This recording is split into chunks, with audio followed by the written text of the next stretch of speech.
Indonesia adalah negara yang luas dan beragam, dengan lebih dari 17.000 pulau dan ratusan juta penduduk. Keadilan dalam sistem kesehatan masih menjadi tantangan besar.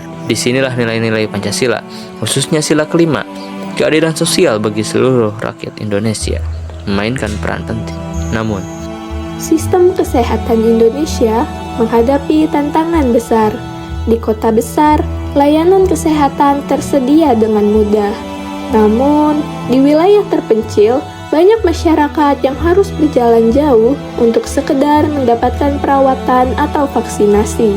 Kesenjangan ini menjadi cerminan bahwa keadilan sosial masih harus diperjuangkan. Pancasila bukan hanya dasar negara, tetapi juga pedoman untuk bertindak.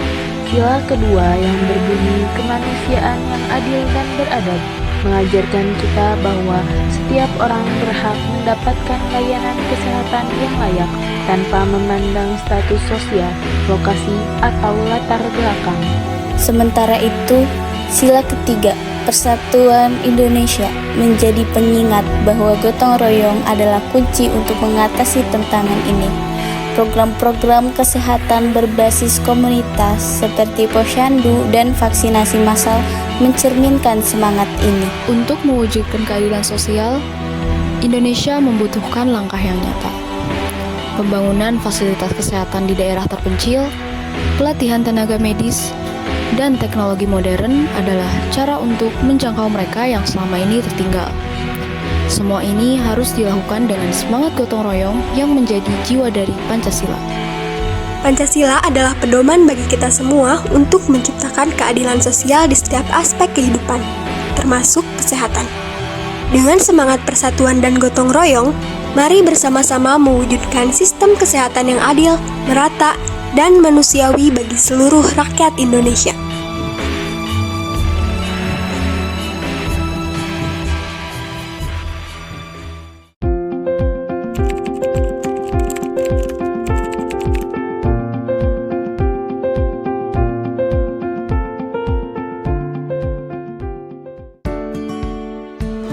kenapa ya distribusi vaksin ke daerah terpencil itu sering terlambat? Bukankah itu melanggar hak kesehatan masyarakat?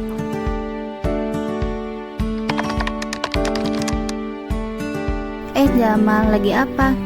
Ini lagi baca berita. Kenapa ya distribusi vaksin ke daerah terpencil itu sering terlambat? Bukankah itu melanggar hak kesehatan masyarakat? Ya juga ya, padahal kesehatan ialah hak dasar warga negara menurut Undang-Undang 1945. Harusnya ini tuh diprioritaskan. Mungkin ini salah kebijakan, bukan salah pemerintah. Mereka berdiskusi dan mencari sumber dari berbagai informasi mengapa distribusi vaksin ke wilayah terpencil sulit. Mereka pun mencari informasi mengenai hal tersebut kepada petugas kesehatan. Pada sila ketiga, Persatuan Indonesia, yang berarti kita semua harus bersatu antara pemerintah, masyarakat, dan organisasi untuk mendukung dan menjaga sesama warga Indonesia. Pancasila bukan hanya dasar negara, tapi juga bisa jadi panduan untuk menyelesaikan masalah kesehatan.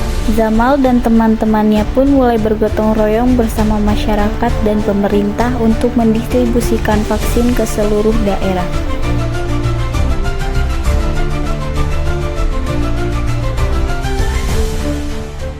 Sistem kesehatan Indonesia menghadapi tantangan yang kompleks, termasuk keterbatasan pelayanan, pendidikan tenaga kesehatan yang belum optimal, dan sistem pembiayaan yang memerlukan perbaikan. Pelayanan kesehatan mencakup berbagai aspek seperti promotif, preventif, kuratif, dan rehabilitatif. Namun, aksesibilitas yang belum merata, terus kurangnya tenaga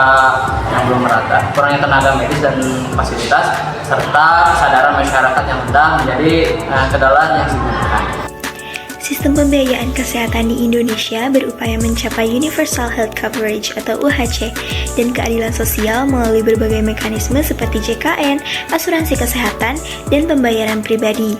Namun, tantangan seperti keterbatasan dana, penyalahgunaan dana, dan ketidakmerataan akses masih menjadi masalah utama.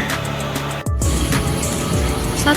Peningkatan aksesibilitas, yaitu dengan memperluas akses ke pelayanan kesehatan di daerah terpencil. terpencil dengan pengembangan infrastruktur, penempatan tenaga medis yang memadai, dan pemanfaatan teknologi seperti telemedicine.